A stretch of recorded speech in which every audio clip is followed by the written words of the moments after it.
Welcome into Outkick the Show. I am your fearless leader, Clay Travis. I appreciate all of you coming to hang out with me here.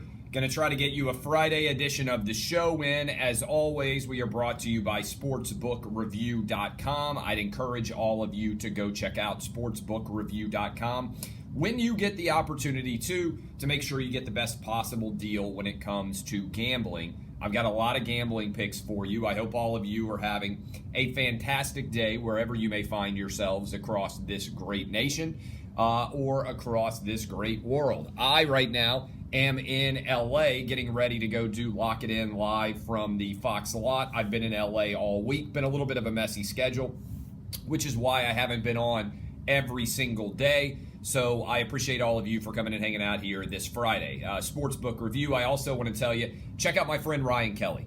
If you need a mortgage, next week at this time will be Black Friday, when everybody is putting money like crazy on their credit cards. If you right now are going to have a ton of money rolling in on your credit cards, as I know many of you are, why not go ahead and take advantage of owning your own home, wipe out all your credit card debt in one fell swoop? You will be well on your way to financial independence for the new year. Go to thehomeloanexpert.com. That's thehomeloanexpert.com. Let my guy Ryan Kelly take care of you, and maybe I'll be even able to survive that sneeze. All right, I got a lot of gambling picks for you. I don't know if you've been paying attention, but right now I am winning at a 59% rate on gambling. But let me give you a rundown of where we're headed. I'm going to give you 15 gambling picks started today. Going to talk this CNN and Jim Acosta versus White House and Donald Trump situation. I'm also going to talk about last night's Ed Oliver mess with the situation with the jacket on the sideline and why I thought it was ludicrous. Going to talk about DAZN's Major League Baseball deal as well as Fox's Major League Baseball deal. And then I'm going to go run and go grab lunch on the Fox lot. So that is where I am headed. But let me start here right now with all of the gambling picks. Again, Fade the Picks guy is taking it on the chin in a major, major way. They have been unable in any respect to be able to make any money. I'm at a 59% winning percentage so far this year. And I have got 15 winners for you. I'm going to start off with that right now. By the way, if you want to be an Outkick VIP and get these picks early in the week, all you have to do is go to Outkick, sign up, $99. You get an autographed copy of my book, and everybody is ready to roll. You will be glad that you did. All right, here we go. Memphis, SMU, that game is tonight. I think Memphis wins big. Go jump on Memphis while you can. You will be glad that you did. I will make you a lot of money. All right, Indiana, plus 28 at Michigan. Got a couple of facts for you here. Last 3 games between Indiana and Jim Harbaugh's Michigan team. You ready for this? They have won by 7, 10, and 7. 28 is way too many. Again, Indiana plus 28. Michigan wins. Sets up a big game against Ohio State, but 28 is way too many. UMass plus 44 at Georgia is what I gave it out. It's now down to 41, simply too many. Have you noticed how much Georgia wants to keep Justin Fields in the flow of the offense? They are so afraid that he is going to transfer that they are going to, I can't believe this, that they are going to allow him to come in and run plays even when he's not necessary. That's wild. They've been doing it for several weeks now. I think they're going to let I keep saying Landry Fields. I think they're going to let Justin Fields play most of this game once Georgia gets up 28 or 35 points. The result is going to be that UMass ends up covering. All Georgia wants to do is make sure its players stay healthy for Georgia Tech and certainly for Alabama in the SEC title game. So I don't see them playing a lot here. I am rolling with UMass plus all of these crazy points. Here's a game that I absolutely love. And I am making it just for you guys a brand new blood bank guarantee. I'm at 59% winners for the year. We are killing it. And for people out there who don't understand, 59% is probably the best anybody has doing right now publicly with picks in all of the media. 59% is insane. You would have made an absolute ton of money if you had just bet my picks every week and never asked a question. Just shut up and do whatever I say. You would have made a ton of percent of money so far this year. I love this game. I don't understand why it's moving against me. I want you to listen closely to me. Kentucky can't score. They have an awful offense. Kentucky Wildcat fans got all riled up on me when I said that they weren't very good going into Missouri and that their offense was going to fall apart. They were fortunate. They had an incredible comeback against Missouri, and then the wheels came off against both Tennessee and Georgia. Those games were not close, okay? So, as a result, I am adding a new blood bank guarantee, all right? I'm going to add a new blood bank guarantee, all right? And I am telling you right now, okay?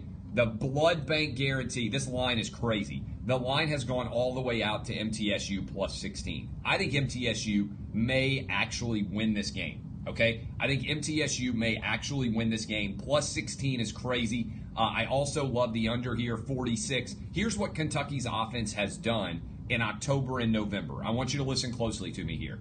This is how many points Kentucky has scored.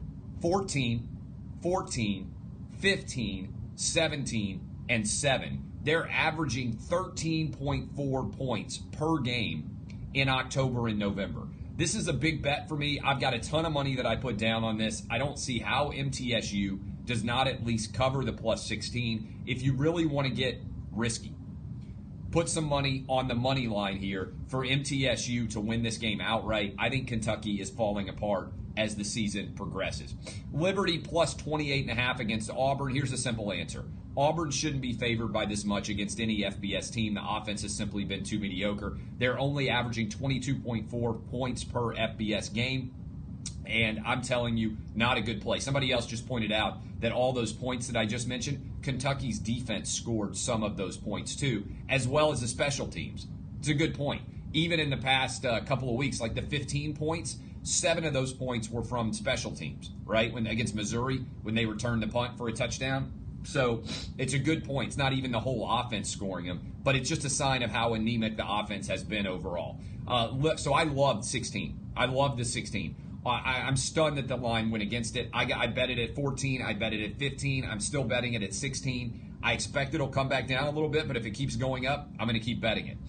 Liberty plus 28.5 against Auburn. Auburn's only scoring 22.4 points per FBS game. Syracuse. I love Syracuse to not only cover this game, I think they have a good chance to pull off the upset. I like the over too. All Dino Babers does is cover, so I think it makes a lot of sense for everybody to be on Syracuse here. We usually get some college football chaos, and I'm telling you, I think we're going to get some, all right? College football chaos. I think Syracuse may get the win outright over Notre Dame. I love them plus 10. UAB, way too many points here. Texas A&M's offense has also been mediocre. UAB's 9-1 on the season. Bill Clark referred to the University of Alabama as the University of Alabama Tuscaloosa, which is amazing. I think the Aggies win, but over 2 touchdowns, way too much. I also think this line's out of whack. Arkansas people always think I'm biased against Arkansas. Mississippi State people always think I'm biased against Mississippi State. I think 21.5 is way too many points for Arkansas against Mississippi State, given how poor at times Mississippi State's offense has been. The Razorbacks, if you take away the Alabama game, where they lost, I believe, 65-34, they've lost by 7 to Texas A&M. They've lost by 4 to Ole Miss. They lost by 14 to Vanderbilt and 7 to LSU down the stretch. Now, I know they're going on the road, but 21.5 is way too many points in my mind to give here. So I love Arkansas plus 21.5 now. I also like the under in this game. West Virginia, and somebody says the Alabama hangover is real. Alabama is physically dominant at times. I know Mississippi State has been better at home, but I think this game's going to be close, relatively speaking. I think 21.5 is way too many. West Virginia at Oklahoma State. I'm on Oklahoma State plus the points.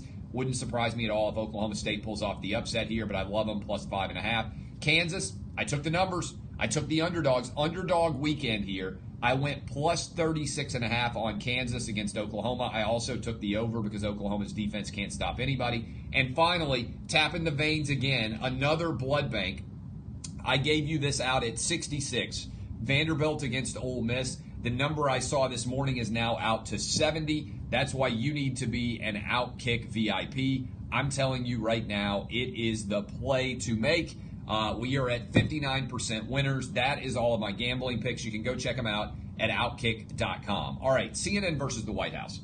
I think the CNN versus the White House debate is really interesting. And before I get into whether Jim Acosta should be allowed access to the White House, let me take a step back and let me explain something that I've had to deal with in my career.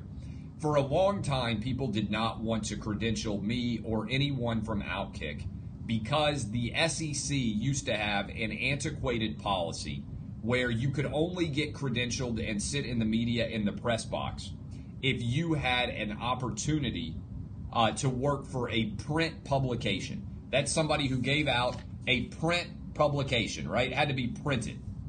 And I thought that was a ludicrous proposition, but the goal from the SEC at that time was to allow everybody to figure out what the right play was in terms of how do you credential people on the internet? How do you figure out if this website's for real, if this audience is substantial, and everything else?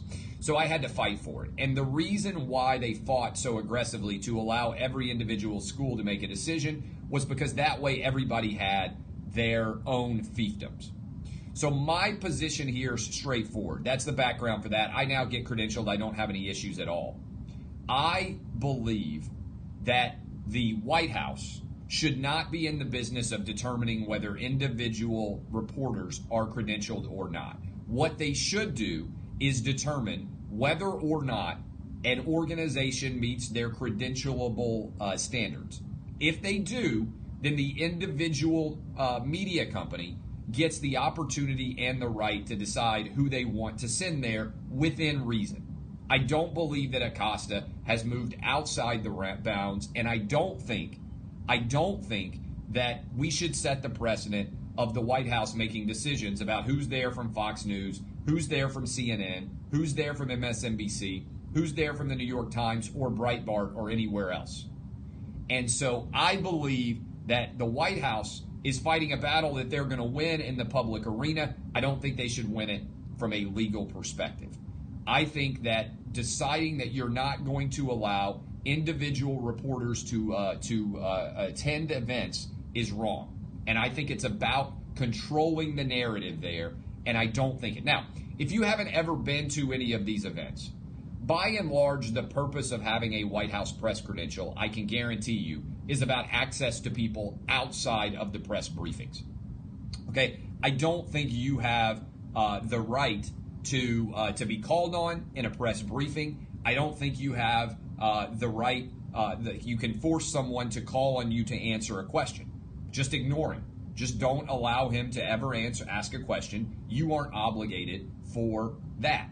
I don't believe that the White House should be in the business of asking for different reporters. I think that they can go privately and say, hey, we think this guy or girl is getting a lot of things wrong, and as a result, they are not doing a good job. And I think private conversations like that happen all the time. And you may not like it, but I do think there is an attempt to get things right when it comes to big-time reports like this.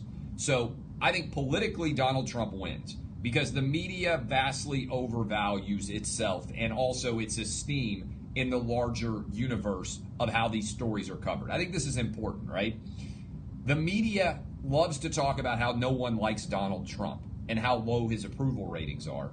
But the media's approval ratings are infinitely lower than anybody else, right? Everybody likes to talk about how low the approval ratings are of Donald Trump. Congress's approval ratings are lower. Everybody who is in a position of power, Mitch McConnell, Nancy Pelosi, their approval ratings are lower.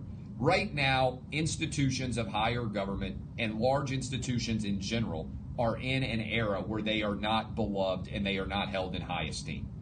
And a big reason for that is because I think the media basically exists to tear down everything. And the result has been that Donald Trump has played on the ego of journalists and media organizations that they believe they actually matter. And as a result, they are attacking themselves as much as they're attacking Donald Trump. Having said that, I think that the judge's ruling, I read it this morning, I think he's correct. I think the Supreme Court would probably never take this case because I don't think it'll ever get there. But I think from a legal perspective, Donald Trump is fighting a losing battle here. And I think that that the organization, I think somebody said, I'll answer your questions on this in a minute, but I think a lot of people out there don't really understand how this will work going forward. So I think that the news media organization needs to stand behind their reporter. If they believe he's doing a good job, then they shouldn't allow the White House to dictate who is going to be able to ask questions and everything else. So I think this is a win politically. I think it's a loss from a loser perspective. Why are the neck holes on your T-shirts always so stretched out? There's like 4 people who asked this question. Probably because I put sunglasses on the neck hole of my television, of my shirt. Maybe it's because while I work out at the gym and I start to sweat, I pull back my shirt. I don't know. Why are you such a pussy that you care about the physics of a guy? All right? That is the larger question. If you are a man and you worry about the fashion choices of another man on a regular basis, that makes you a pussy. All right? That's a simple rule. Worry about yourself. I wear T-shirts and shorts because I'm rich and I get to wear whatever I want all day long, every day. Aspire to be like me. Aspire at your most fervent hopes to one day be a multimillionaire who can wake up and wear T-shirts and shorts every day, all day long if he wants. Don't be a pussy. Period. All right. Any other questions about Acosta and the CNN battle? I think that it is important for media organizations to be able to select who is going to cover journalists, the journalists that are going to cover the president. And I think there's a reason why Fox News signed on here. I think there is a reason why everybody has signed on here, because it might not be your organization that's favored in the moment. It might be somebody else. And so I don't think that Barack Obama should be able to say, hey, you can't ask me questions at press conferences about a Fox News reporter or a Breitbart reporter for that matter. And I don't think that you should be able to do that if you are Donald Trump and you're talking to CNN. So that's the truth. Has the media ever been so biased? Yeah, the media has always been biased. But I think it's important. There's a great legal aphorism that is bad cases make tough cases make bad law. And I think it's important to have a precedent that applies and is firm and makes sense no matter who the president is, and that's what I look forward to. So I think it matters. Do you think if the briefings were off TV it would help? I think there'd be less grandstanding. I do think there'd be less grandstanding, but I think Donald Trump likes the briefings being on television because I think he enjoys it. It's a tiny percentage of people who actually watch White House press briefings. It is a minuscule audience. Now, it seems like a big deal to the people who watch, but you can go look at the ratings. There are, 325 million people in America, and 100,000 watch regularly. I mean, it's just not that substantial of an audience in general. And look, I used to get this all the time. When I was in the media, some people said, "Oh, you got to block Clay Travis." He asked Tim Tebow whether he was saving himself for marriage. And there have been lots of times where people have tried to exert their authority to argue that I don't deserve the right to be a media member. That still happens, right? The irony here is I'm defending CNN, even though CNN has blocked me from appearing on their television network because I said I like the boobs in First Amendment, right? The boobs in the First Amendment. Like, they are opposed to me being able to appear on their television network, which in some way constricts my ability to share my message because they don't like the way that I shared my opinion on their network. They are arguing now that the White House shouldn't have the right to constrict the use of Jim Acosta, who they believe is not using the platform in a way they would like to see it. So I think that, again, that is a failure of CNN, and I think they are ultimately playing into Donald Trump's narrative, and he's actually winning. So I think that's significant. I think the loss here in general is I don't want to set the precedent of individual White House presidents or members of staff or anybody else being able to decide who is able to be there and who is not. So yeah, I'm banned on CNN. I'm banned on ESPN. Those networks won't allow me to appear, and I don't foresee that changing anytime soon. But I think it's a little bit ridiculous. All right, I want to go to Ed Oliver here for a second. I want to go to Ed Oliver and talk about this. I am opposed to stupid arguments and stupid rules. And this was, I thought last night, a perfect example of why you shouldn't have a dumb rule, because ultimately if you have a dumb rule, it ends up searching back around and causing a problem. Why do you care what players wear coats on your sideline? This is something that a head coach shouldn't be involved in. And when you create a dumb rule, you create an opportunity for a dumb conflict. And that, to me, is a perfect example of what we saw in that situation beyond a shadow of a doubt. We had a dumb rule that led to a stupid interpretation of that rule that led to a conflict on the sideline involving a top draft pick that was never, ever remotely necessary at all to ever have arisen to begin with. Don't create dumb rules, because dumb rules lead to dumb conflict when you apply the dumb rule. People sometimes get mad at me because I'm not really a rules guy. I'm fine with rules, but they need to be necessary rules, and you need to understand how to implement the rule and what the intent of the rule is. And here we had a conflict that was completely unnecessary, and instead it turned into a really ugly situation for Houston on what should have been a night that was a time for their program to shine. I just thought it was really poorly applied by Major Applewhite, and you don't need dumb rules. And this has been my argument for a long time against the NCAA. How many of those rules are necessary? Same thing with my position on laws. I don't like laws that are unnecessary or overburden us. I would say don't put rules in situations that you don't need them. And also, the head coach needs to get the big things right. I'm a big believer that you get big things right and don't get bogged down on stupid, unnecessary rules. And so that's why I believe that oftentimes coaches end up being dictators, because they get bogged down on little rules, things that don't matter, and miss the overall big picture. Big deal, Major League Baseball, and I got to bounce here and head over to the Fox lot now to get ready for Lock It In. I believe a big deal for Fox and DAZN. I'm going to write about this deal later in the week, but big addition for Major League Baseball. They're adding a red zone channel for baseball through DAZN, which I think a lot of people will be very, very fond of.